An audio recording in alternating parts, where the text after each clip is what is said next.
estamos viendo muchos tipos de cáncer de próstata y sobre todo uno oye muy comúnmente cuando uno comenta, no, estoy preocupada porque mi papá o algún familiar tiene ese tipo de condición y la gente le dice a uno, no, tranquila, que a mi abuelo, a mi tío, a mis amigos también lo han operado, pero tranquila que el cáncer de próstata es llevadero.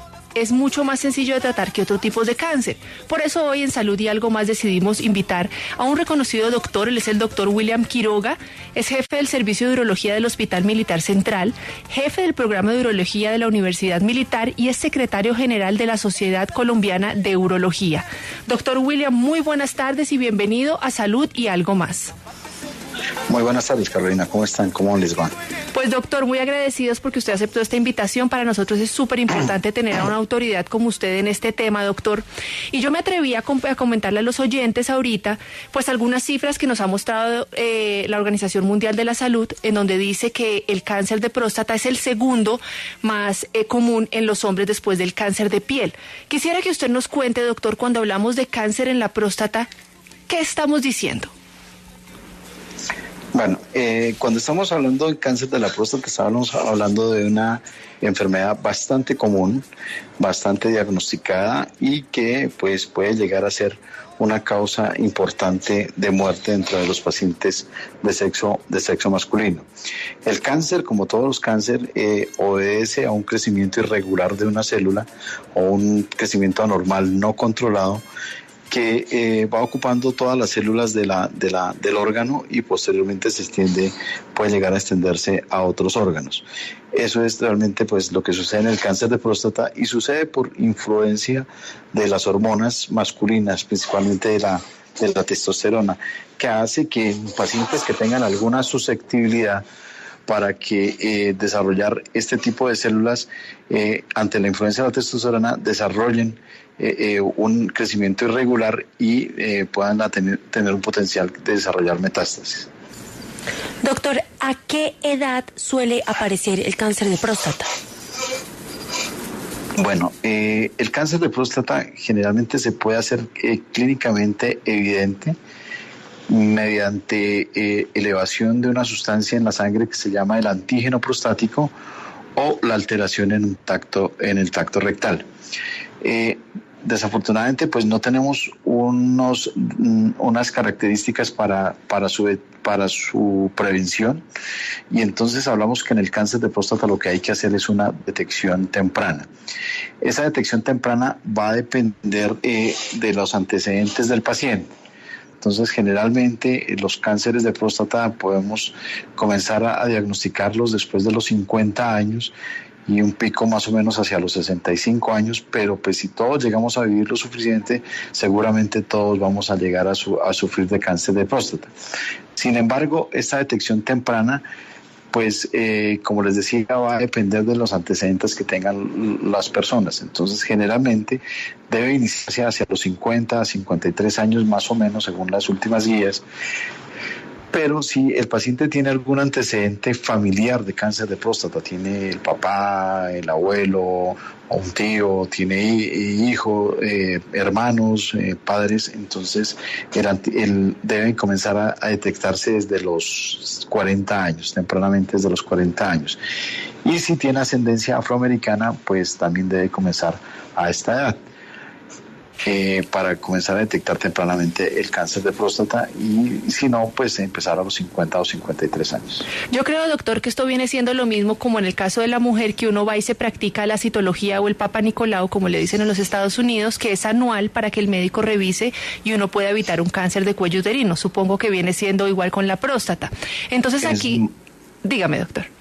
No, que es más o menos similar, sí. Entonces aquí es donde viene mi siguiente pregunta. ¿Por qué, doctor, cuando uno comenta algo sobre la próstata, como que se ha normalizado tanto y dicen, no, es que eso le da a todos los hombres? ¿Por qué, doctor? Realmente, pues se ha aumentado un poco más lo que es la tamización o buscar el cáncer de próstata. Hoy en día la gente es más frecuentemente consulta para detectar cáncer de próstata. Se han concientizado de que el cáncer de próstata pues generalmente no produce ningún síntoma y entonces los pacientes así no tengan ningún síntoma ya tienen la conducta de asistir anualmente a su cita con el urólogo para que se le haga una detección temprana de su cáncer de próstata. Y pues existen pues diferentes espectros del cáncer de próstata. Hay unos que son muy agresivos y otros que no son nada agresivos o no producen alguna patología, inclusive se pueden observar. Entonces tenemos mucho diagnóstico hoy en día con diferentes clases de cáncer de próstata, y la mayoría, si se descubren a tiempo, si se detectan a tiempo, pues podemos llegar a tener un tratamiento con intención curativa y lograrlo en la mayoría de los casos. Por eso entonces ya es como muy común hablar del cáncer de próstata, y pues que los pacientes, con toda la tecnología que tenemos hoy en día y con toda la experiencia, pues podamos tratarlo sin que el paciente sufra mayores problemas. Y por eso pues hay mucha gente hoy en día tratada ya con cáncer de próstata y que puede decir no pasa nada, pero siempre y cuando pues tenga una detección a tiempo y una orientación terapéutica a tiempo y adecuada. Doctor, vamos a empezar a leer las preguntas de nuestros oyentes. Nos escribe José Morales desde Cali y nos dice: ¿por qué razón la prueba de antígeno prostático, PSA, en algunos casos se sube inexplicablemente? Por ejemplo, pasa de 4 a 6.5, y si la prueba de resonancia magnética con medio de contraste produce un resultado lo más aproximado a la situación real de mi próstata. Desafortunadamente el antígeno prostático específico, como se le llama, no es tan específico. Entonces hay otras entidades que lo pueden aumentar. Pero generalmente cuando son aumentos progresivos, moderados, generalmente se permite que pueda aumentar en un año hasta 0,4 nanogramos, pero ya cuando aumenta eso, pues ya es sospechoso de un cáncer de próstata. Pero si pasa un número de un año a otro, más de 10 de aumento, pues generalmente se dan a procesos inflamatorios o a procesos infecciosos que se puedan presentar sobre la próstata. Por eso es importante pues que ese examen y ese resultado sea interpretado por un urólogo principalmente, quien es lo que le puede orientar y puede decirle: sí, ese antígeno prostático es por un cáncer de próstata y vamos a tomar las medidas necesarias para diagnosticarlo tempranamente, o no, vamos a tomar otras medidas terapéuticas para mirar qué comportamiento tiene su cáncer de próstata. Generalmente cuando uno viene con controles periódicos y con antígenos prostáticos dentro de la normalidad, según la interpretación del urólogo, y de pronto nos aparece un antígeno prostático que no corresponde con lo que venía más o menos presentando el paciente, debemos hacer una confirmación de ese antígeno prostático en un promedio más o menos de mes y medio, 2 meses, para saber si realmente hay una elevación de ese antígeno prostático y de acuerdo a eso tomar todas las medidas diagnósticas tendientes al diagnóstico temprano, más que temprano, oportuno de ese cáncer de próstata. La resonancia pues es un estudio que hoy en día pues es muy de rutina en el estudio del cáncer de próstata. Inicialmente pues la interpretación de era un poco difícil, un poco dispendiosa. Hoy en día pues hay radiólogos especialistas para eso y pues el urólogo ha tenido que entrenarse en leer esos resultados de la resonancia. Pero pues lo que nos hace es clasificarnos unos probabilidades que existen de cáncer de próstata. Entonces realmente no nos dicen si sí o no tiene cáncer de próstata, nos dice si el paciente tiene, si definitivamente tiene baja probabilidad de tener un cáncer de próstata, o si el paciente tiene probabilidad o tiene una alta probabilidad de tener un cáncer de próstata, para esto orientarnos hacia la realización de una biopsia. Entonces la resonancia no nos reemplaza aún la biopsia, pero sí nos orienta mucho sobre el estudio. Además, pues hoy en día utilizamos la resonancia porque pues nos permite como dirigir, si tenemos lesiones sospechosas o muy sospechosas de cáncer de próstata, en la resonancia nos permite definir un sitio hacia donde tengamos que dirigir la biopsia, más específicamente con el fin de que se aumente el rendimiento o se aumente la probabilidad de que la biopsia nos confirme o nos descarte el diagnóstico del cáncer de próstata. Entonces digamos que hoy en día es muy frecuente que todo paciente que va a ser llevado a una biopsia de próstata tenga previo una resonancia. Doctor Quiroga, nosotros ahorita comentábamos al comienzo que uno de los síntomas más comunes es la orinadera, ¿no? Entonces uno ve que los hombres mayores orinan con más frecuencia, entonces le dicen vaya y se revisa la próstata. Pero ¿cuáles podrían ser los primeros síntomas aparte de la orinadera para que uno diga, acá hay algo que no está bien? Bueno, en la próstata tenemos dos tipos de patologías. Tenemos las patologías benignas y las patologías malignas. Desafortunadamente los síntomas se presentan es con las patologías benignas. Entonces, pues eso hace que el paciente vaya al urólogo para consultar por una patología benigna que le está produciendo alguna alteración en su patrón miccional, pero de paso se le hace un examen para detectar tempranamente un cáncer de próstata. El cáncer de próstata, la forma de detectarla no es mediante síntomas. Cuando presentamos síntomas y que sean secundarios a un cáncer de próstata, generalmente es porque el cáncer de próstata está un poco más avanzado. Entonces, así no se tenga síntomas, se debe consultar al urólogo para que se haga una detección temprana de ese cáncer de próstata mediante el antígeno prostático y la realización del tacto rectal. Es la única forma de detectar tempranamente el cáncer de próstata. Los síntomas en este caso para el cáncer de próstata no aplican para patologías benignas de la próstata. Nos pregunta un oyente: doctor, soy de 49 años. Gracias a Dios no sufro de ninguna enfermedad. Practico deporte de ciclismo y tomo mucha agua en el día. Por ende, orino mucho de noche, hasta 7 veces. ¿Esto es un síntoma de algo malo en la próstata o es normal por la cantidad de agua que yo consumo? Puede ser normal y depende de hasta qué momento en el día tome agua. Si toma mucha agua cercano a la noche o antes de acostarse, pues seguramente esa es una de las causas. Pero hay que examinar otros síntomas, como por ejemplo el calibre del chorro urinario, si es grueso, si es delgado, si es débil, si es fuerte, si tiene que pujar para orinar, si de pronto el chorro es intermitente, o sea, se tranca, espera, vuelve a empezar, si queda ganas de seguir orinando, o si además de agua pues toma otras bebidas diuréticas como por ejemplo el café, como el té. Entonces eso nos puede orientar a si realmente pues es patología prostática que está subiendo la próstata o es simplemente por el consumo de agua. Entonces hay que hacer una valoración completa de este paciente. Doctor, hablando de la orina, aquí los muchachos que trabajan conmigo me hacen una pregunta bien interesante para usted. ¿El color de la orina importa o no tiene nada que ver? El color de la orina generalmente va a depender del nivel de consumo de agua que se tenga durante el día y de características como la transpiración. Si estamos en tierra caliente, pues va a estar más concentrada. Si tomamos suficiente agua, si estamos en tierra caliente, pues la orina de pronto nos va a salir más clara o nos va a salir más oscuro el color dependiendo del nivel de hidratación que tengamos. Doctor, ¿cuántas etapas del cáncer de próstata hay? ¿Cuántas existen? Bueno, digamos que más que etapas, bueno, sí existen etapas y también existen, grupos de riesgo, ¿correcto?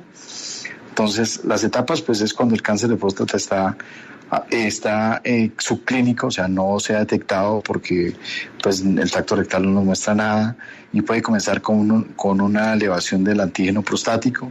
Ahí en ese momento tenemos una opción de un diagnóstico, pero es probable que ese cáncer ya viniese creciendo de hace algunos años. Eleva el antígeno prostático es una primera alarma, tacto rectal ya es una segunda alarma. Entonces ahí podemos tener en ese momento un cáncer localizado, o sea que está ubicado únicamente en la próstata.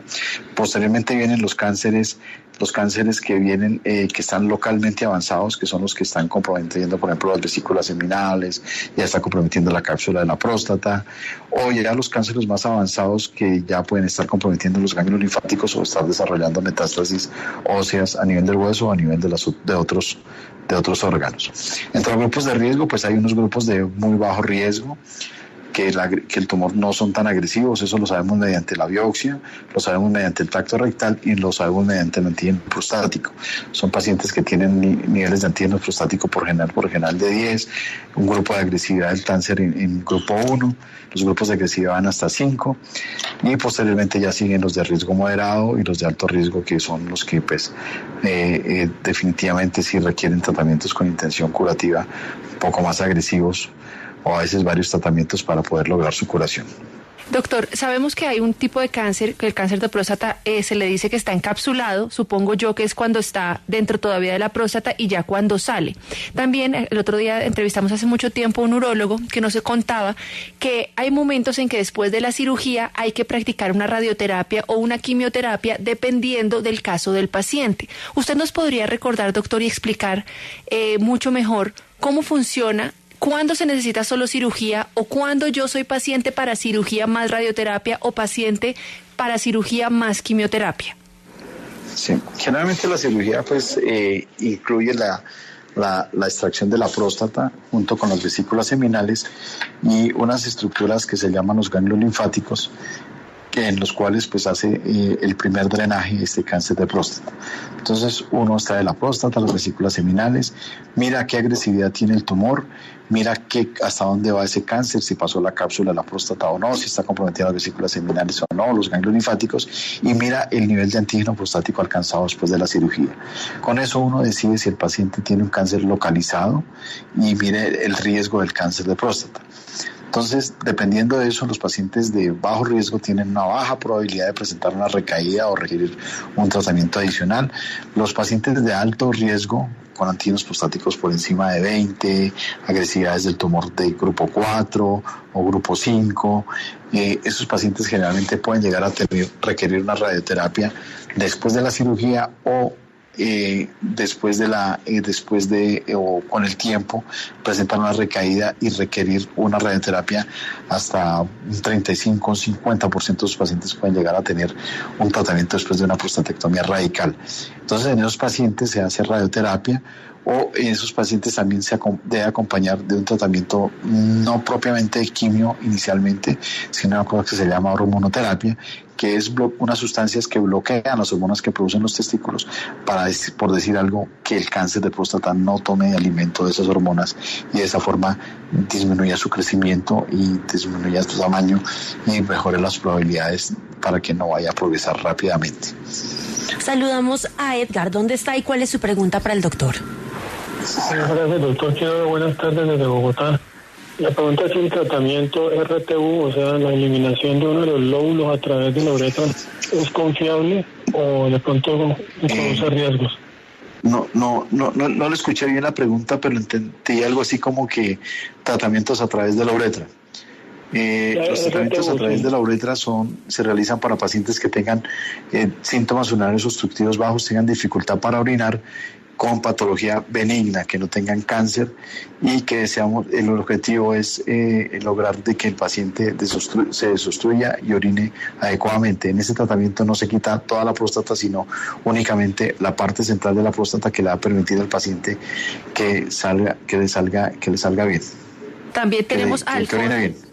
Sí, doctor, también tenemos a Alfonso en la línea. Doctor, es que acá los oyentes son los protagonistas, entonces ellos nos mandan preguntas y todo el tiempo están al aire. Alfonso, ¿cuál es su pregunta para el doctor Quiroga? Buenas tardes, doctor Quiroga.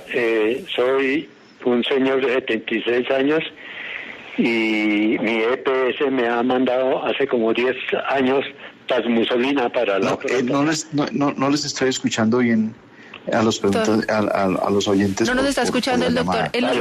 ¿Ahí nos escucha, doctor? ¿Escucha Alfonso? Él los escucha bien, Alfonso lo escucho un poco con dificultad. A ver, Alfonso. ¿Ya habló? Sí, ahí lo escucha. ¿Aló? Sí. ¿Aló, doctor? Sí, lo escucho mejor, Alfonso, sí lo escucho. Gracias, doctor. Que soy una persona de 76 años. Mi EPS hace como 10 años me ha mandado siempre tasmusolina, que para la próstata, y yo soy una persona que orino todo el día y por la noche y me da mucha resequedad. ¿Eso, la tasmusolina, es de por vida y sí me sirve para la próstata? Sí. Cuando los pacientes presentan un crecimiento benigno y presentan síntomas urinarios bajos, síntomas urinarios obstructivos bajos, el manejo inicial pues es el manejo médico. El medicamento que tal vez más se usa en este momento en el país se llama la tamsulosina. Es un medicamento que relaja los músculos del cuello vesical y el músculo periprostático, permite que como que se abra la uretra a pesar de la obstrucción de la próstata y el paciente pueda orinar mejor. Dicen que el 75% de los pacientes más o menos responden a este tipo de medicamentos. Y el otro 25% son los pacientes que de pronto van a requerir cirugía para la mejoría de sus síntomas.